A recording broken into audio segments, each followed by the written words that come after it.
Hi, my name is Kim, and this is my autism shift story.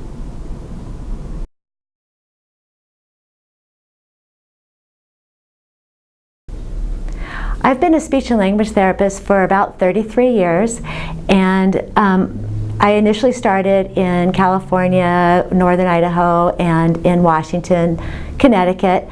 And in about 15 years of being a therapist, I probably had about a half a dozen children that were on the autism spectrum.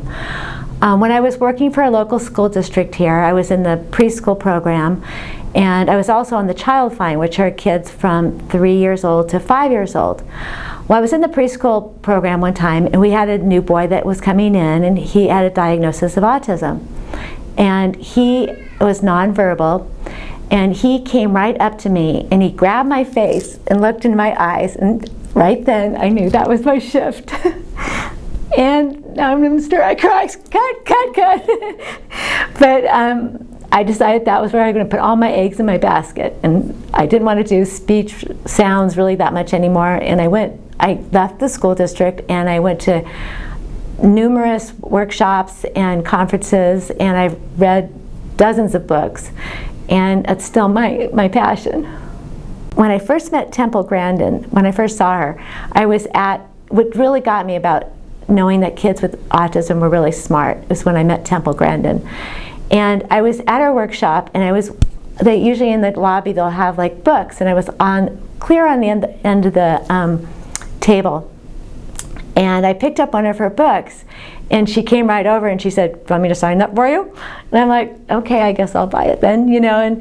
And this lady came up that was the head of the conference, and she said, "Temple, after here, we'll take you to your hotel. We'll pick you up about 6 o'clock. We'll go to dinner, and then we'll meet Barry at about 7:30. And the lady walked off. And she looked at me and she said, "Did you hear what she said?" And I said, "Yeah." And she goes, "Could you write that down for me?"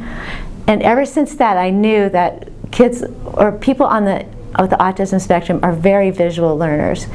And I think that's really important when we all work with them.